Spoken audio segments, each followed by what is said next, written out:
Hello everyone, welcome to knowledge Nidhi plus. Knowledge Nidhi plus में आप सभी का स्वागत है। आज हम बात करेंगे अर्थालंकार की। इससे पहले हम पिछले वीडियो में शब्दालंकार पढ़ चुके हैं। शब्दालंकार क्या होता है? जहाँ शब्दों के द्वारा काव्य की शोभा बढ़ाई जाती है वहाँ होता है शब्दालंकार। शब्दालंकार के अंतर्गत हमने जाना अनुप्रास अलंकार, यमक अलंकार, श्लेष अलंकार, वीप्सा, वक्रोक्ति इत्यादि पर हमने चर्चा की। आज हम चर्चा करेंगे अर्थालंकार पर। अर्थालंकार क्या होता है, इसके अंतर्गत कौन से अलंकार आते हैं, आज हम जानेंगे। तो बात करें अगर अर्थालंकार की, इसकी परिभाषा हो जाती है जहाँ अर्थ के द्वारा क्या हो, अर्थालंकार लिखा है ना, यहाँ पर अर्थ छुपा है। जहाँ अर्थ के द्वारा काव्य की शोभा, किसकी शोभा बढ़ाई जाती है? काव्य की शोभा बढ़ाई जाती है, वहाँ होता है हमारा अर्थालंकार। अब बात करेंगे अर्थालंकार के भेद की। तो अर्थालंकार के भेद हमने डिस्कस किए थे पिछले वीडियो में, तो आज हम उन पर एक एक करके चर्चा करेंगे। जैसे पहला है हमारा उपमा अलंकार। उपमा अलंकार क्या होता है? यहाँ पर दो वस्तुओं में या दो प्राणियों में तुलना की जाती है। हम कंपेयर करते हैं किसी वस्तु से दूसरी वस्तु की, या हम तुलना करते हैं, ठीक। तो जहाँ उपमा की जाए वहाँ पर होता है उपमा अलंकार। जैसे बात करें इसकी परिभाषा की, जहाँ प्राणी की तुलना, किसकी? प्राणी की तुलना प्राणी से, ठीक, प्राणी से। वस्तु की तुलना वस्तु से, एवं स्वभाव को मानव के साथ दर्शाया जाता है। यानी किसी प्रकृति का जो स्वभाव है या मानव का स्वभाव है उसे प्रकृति से कनेक्ट कर दिया जाता है, प्रकृति के स्वभाव से तुलना कर दी जाती है, या फिर मानव स्वभाव का मन का स्वभाव होता है उसका जो प्रकृति का जो स्वभाव है उससे उसकी तुलना कर दी जाती है। तो वहाँ होता है, क्या होता है? वहाँ उपमा अलंकार होता है, ठीक। और इसमें क्या है, इतनी परिभाषा आप याद ना रखें। अगर हम इसकी सिंपल सी परिभाषा दें उपमा की तो क्या हो सकती है? हम कह सकते हैं जहाँ उपमेय की तुलना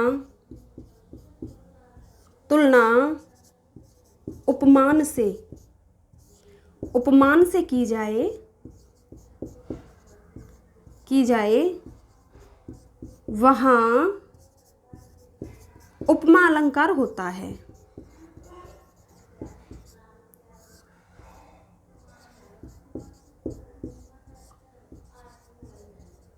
ये सिंपल है और ये इसकी अन्य डेफिनेशन यानी अन्य परिभाषा हो गई।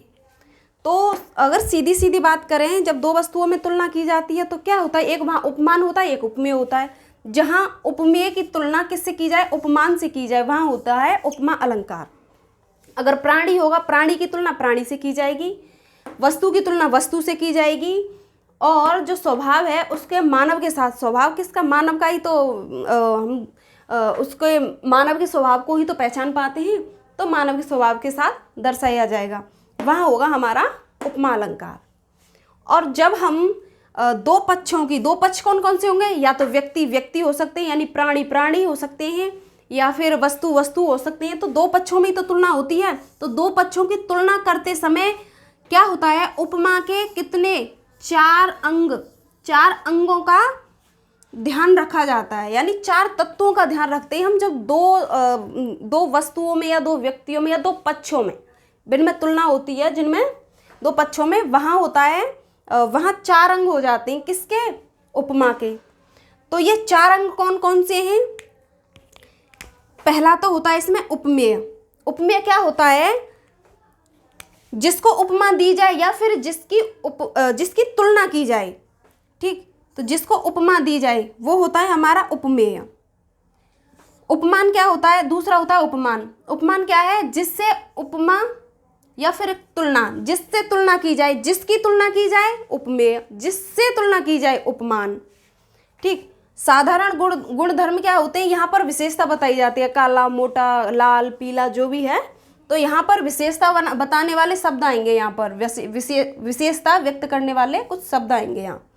और वाचक शब्द, यहाँ से पहचान हो जाती है। उपमा जब हम पहचानेंगे तो सिर्फ वाचक शब्दों से ही हम पहचान सकते हैं कि यहाँ पर कौन सा अलंकार है, उपमा अलंकार है। जैसे जब हम उपमा अलंकार पढ़ेंगे उसके उदाहरण आएंगे, उसमें हमें क्या मिलेगा, उसमें हमें मिलेगा सा, सी, से, तुल्य, सम, जैसा, जैसी, जैसे, ज्यों, सरिस, के समान। इस तरीके से जैसे कहते हैं ना सोने जैसा, तो जैसा आ गया, या फिर कहें चांद के जैसा, चांद सी। तो इस तरीके से सा, सी, से, तुल्य, तुल्य मतलब तुलना, सम, सम मतलब समान, जैसा उसके जैसा। ऐसे कुछ शब्द मिलेंगे, इनसे हम पहचान लेंगे, ये होते हैं हमारे वाचक शब्द होते हैं ये। इनसे हम पहचान लेंगे कि यहाँ पर कौन सा अलंकार है, उपमा अलंकार है। तो उपमा अलंकार क्या होता है, जहाँ उपमेय की तुलना उपमान से की जाती है वहाँ होता है उपमेय अलंकार। और आप पहचानेंगे तो सासी से, सरिस, ज्यों, तुल्य ऐसे शब्द मिल जाएंगे। और जब दो पक्षों में तुलना की जाती है तो वहाँ पर जो उपमा अलंकार है उसके 4 तत्व हो जाते हैं, जो कि मैंने अभी बताए, जिसमें एक उपमेय होता है, उपमान होता है, साधारण गुणधर्म जो विशेषता बताएगा शब्दों की, जो विशेषता बताएगा, और चौथा हो जाता है वाचक शब्द। अब ये उपमेय, उपमान, साधारण गुणधर्म या फिर वाचक शब्द ये हैं क्या, ये इन्हें कैसे पहचानेंगे, अभी हम उदाहरण से समझेंगे। तो उपमा अलंकार की परिभाषा ये हो गई। अब बताएंगे इनके, अब समझेंगे हम उदाहरण।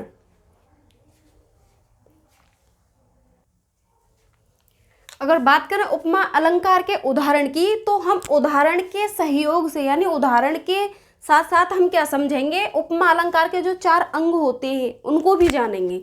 तो इसके 4 अंग कौन कौन से होते हैं, आपका क्या होता है, पहला होता है आपका उपमेय, उपमेय। दूसरा हो जाता है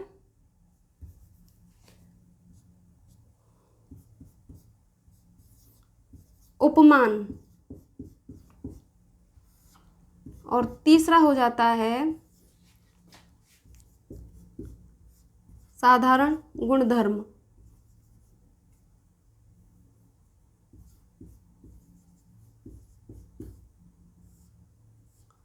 फोर्थ हो जाता है आपका वाचक शब्द।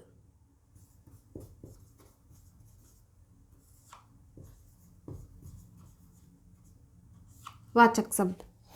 तो क्या होता है उपमेय, क्या होता है उपमान, और क्या होता है गुणधर्म, वाचक शब्द क्या होते हैं, इनको अभी हम उदाहरण से समझेंगे। जैसे उपमा अलंकार क्या होता है, जहाँ उपमेय की तुलना उपमान से की जाती है वहाँ होता है उपमा अलंकार। उदाहरण की बात करें, जैसे हरिपद कोमल कमल से, तो यहाँ पर जो हरि के पद हैं, पद मतलब पैर, हरिपद, हरि के पद कैसे हैं, कोमल हैं, कैसे हैं, कमल के जैसे।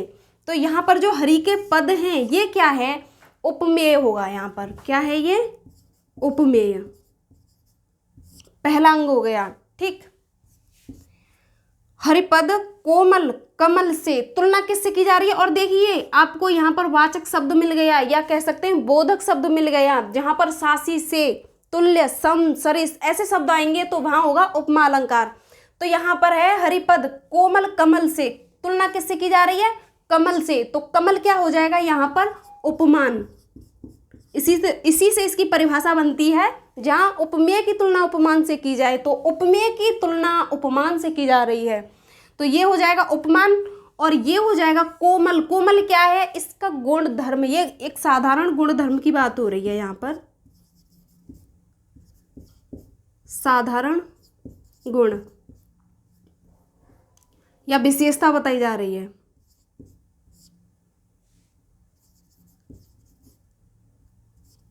तो कोमल क्या हो जाएगा, साधारण इसकी विशेषता है, किसकी, कमल की, और तुलना की जा रही है पैरों से। और जो से है ये है हमारा वाचक शब्द। तो ये देखिए, ये हो गया उपमेय, हो गया पहला, उपमान ये हो गया दूसरा, साधारण गुणधर्म या विशेषता, इसे हम विशेषता भी बोल सकते हैं, विशेषता बताने वाले शब्द है ये। तो ये हो गया आपका तीसरा, और ये हो गया वाचक शब्द चौथा। तो इस तरीके से उपमा अलंकार जब हम दो पक्षों में जब इनकी तुलना करते हैं तो 4 अंगों का ध्यान रखना पड़ता है हमें। ऐसे ही अन्य उदाहरण की बात करें तो फूल सी कोमल बच्ची मेरी, फूल सी, देखिए यहाँ पर सी आ गया। ठीक, तो ये क्या है, बोधक शब्द है या फिर हम कह सकते हैं वाचक शब्द है। सा सी से मिलेगा, तुरंत पहचान लेंगे, उपमा अलंकार है। तो फूल सी कोमल बच्ची मेरी, तो बच्ची की तुलना किससे की जा रही है, फूल से।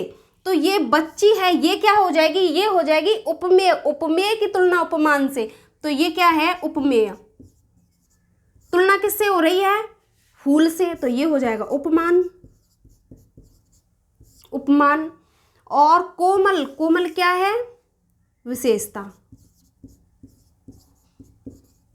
ये विशेषता हो गई इसकी। और सी हो जाएगा वाचक शब्द।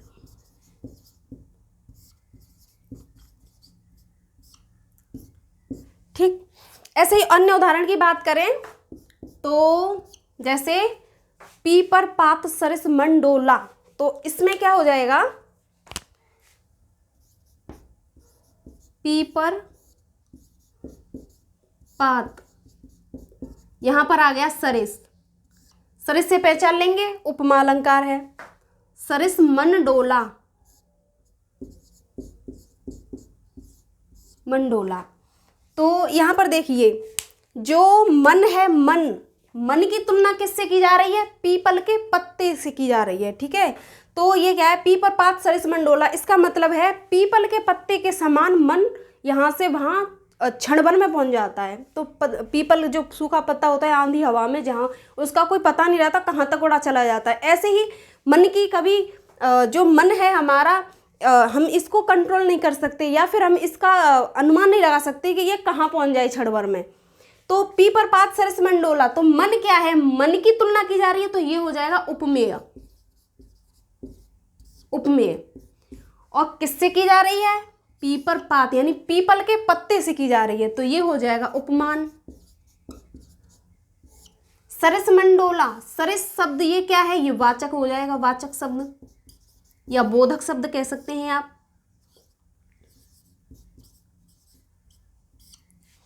और डोला, ये इसकी क्या है, ये विशेषता है या गुण है, साधारण गुण। तो ये होता है हमारा उपमा अलंकार। अब हम बात करेंगे अगले अलंकार की। ऐसे ही दूसरा है हमारा रूपक अलंकार। तो रूपक अलंकार क्या होता है, मतलब कहाँ पर होता है रूपक अलंकार, तो जहाँ अगर बात करें इसकी रूपक अलंकार की परिभाषा की, तो जहाँ उपमेय और उपमान को क्या समान बता दिया जाता है। अभी हम पढ़ रहे थे उपमा अलंकार। उपमान में तो क्या है, किसी से तुलना करते हैं, जैसे चांद जैसा मुखड़ा, चांद के जैसा, यानी चांद नहीं है, चांद के जैसा। तो वहाँ तो हो रहा था क्या, उपमा। उपमा मतलब क्या तुलना की जा रही थी वहाँ पे। और यहाँ पर क्या है, रूपक में क्या होता है, उपमेय और उपमान को समान बता दिया जाता है, इसमें तुलना नहीं की जाती। यहाँ पर जो चीज़ दिख रही है उसको ही कह सकते हैं अभेद आरोप होता है यहाँ पर। तो उपमेय उपमान को क्या बता दिया जाता है, समान बता दिया जाता है, वहाँ होता है रूपक अलंकार। या फिर हम कह सकते हैं जहाँ उपमान में उपमेय का अभेद, मतलब कोई भेदभाव नहीं होता, अभेद आरोप होता है, वहाँ रूपक अलंकार होता है।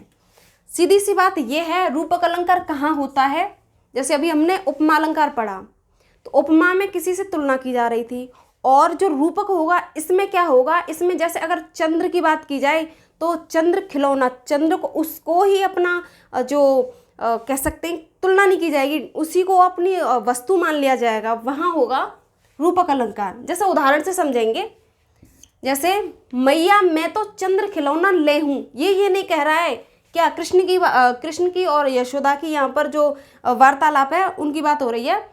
तो मैया मैं तो चंद्र खिलौना, ये कृष्ण जी ये नहीं कह रहे कि मुझे चांद के जैसा खिलौना लाओ, जैसा नहीं बोल रहे, वो कह रहे हैं मैं तो चंद्र खिलौना, चांद को ही अपना खिलौना मान रहे हैं। तो यहाँ पर जो चंद्र खिलौना है, तो ये हो जाएगा यहाँ पर चांद रूपी खिलौना, चांद को ही खिलौना मान लिया।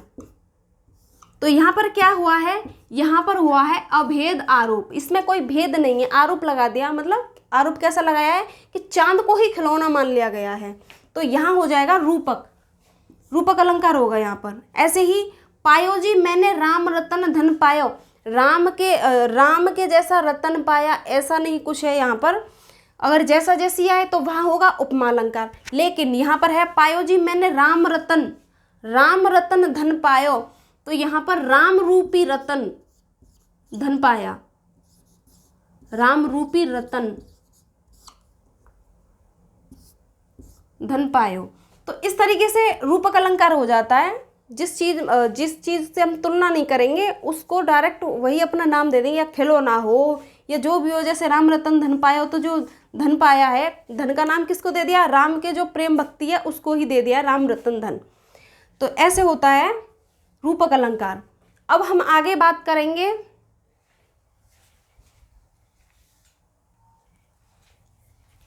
तीसरा है उत्प्रेक्षा अलंकार।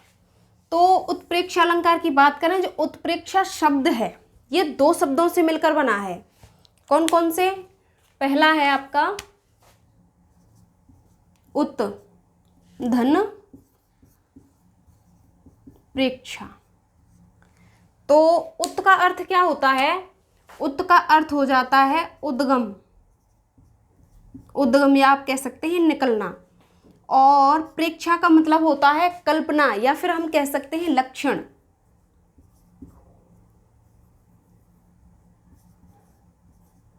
कल्पना या लक्षण। तो इस तरह से कुछ कल्पनाओं का उद्गम होना या लक्षणों का विकास होना, तो यहाँ उत्प्रेक्षा का मतलब ये हो जाता है। ठीक, तो बात करें उत्प्रेक्षा की परिभाषा की, तो परिभाषा क्या है इसकी? जहाँ उपमान में उपमेय की संभावना होगी, यहाँ पर संभावना या कल्पना दर्शाई जाए, वहाँ होता है उत्प्रेक्षा अलंकार। जैसे कल्पना यानी प्रेक्षा मतलब कल्पना होती है।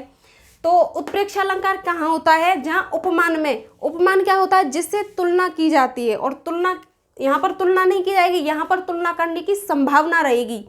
तो उपमान में उपमेय की संभावना या फिर कल्पना दर्शाई जाती है, वहाँ होता है उत्प्रेक्षा अलंकार। जैसे इसके कुछ बोधक शब्द हैं। आप उत्प्रेक्षा अलंकार देखते ही कैसे पहचानेंगे? आप इनको ट्रिक मान सकते हैं या फिर आप ऐसे ही समझ सकते हैं। जो बोधक शब्द हैं हमें बोध कराएंगे उत्प्रेक्षा अलंकार होने का। तो हमें उत्प्रेक्षा अलंकार के उदाहरणों में हमेशा ये शब्द पाए जाएंगे, जैसे मनो, मानो, मनु, मनहूँ, जानो, जनू, जनहूँ, ज्यों आदि शब्द। ऐसे ही शब्द कोई भी उदाहरण आएगा, या तो मनु मिल जाए, या मानो, मनु, जनहूँ, मनहूँ, जनहूँ, ज्यों, इन शब्दों में से जरूर मिलेगा एक शब्द।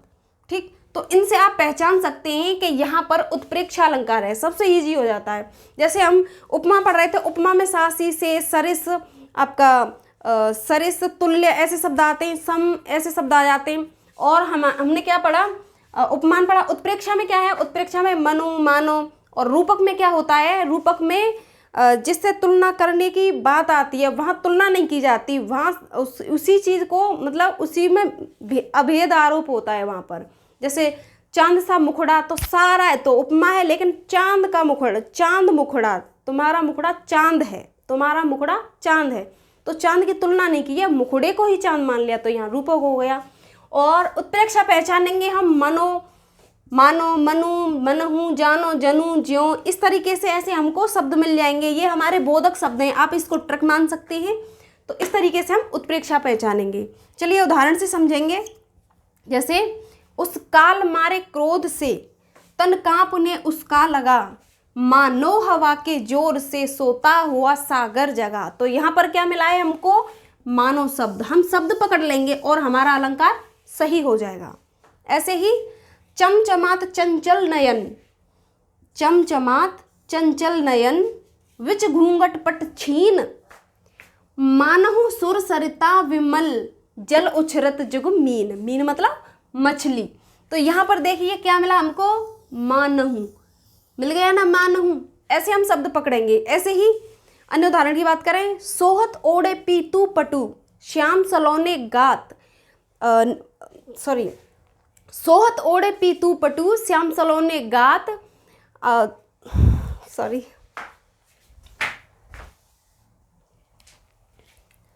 रियली सॉरी, मैं उदाहरण बोल रही थी। जैसे सोहत ओढ़े पीतू पटु, श्याम सलोने गात, मनहु नीलमणि शैल पर आतप पर्यो प्रभात।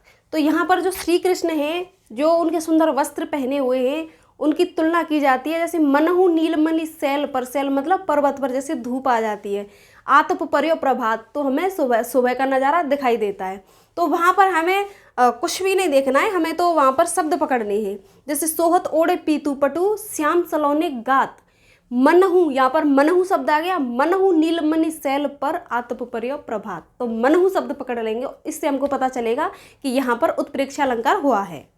तो इस तरीके से होता है उत्प्रेक्षा अलंकार। ठीक, तो अब हम बाकी के जो अलंकार बचे हैं उनको अगली क्लास में डिस्कस करेंगे। आज के लिए बस इतना ही, तो फिर मिलते हैं अगली वीडियो में। जब तक के लिए नमस्कार।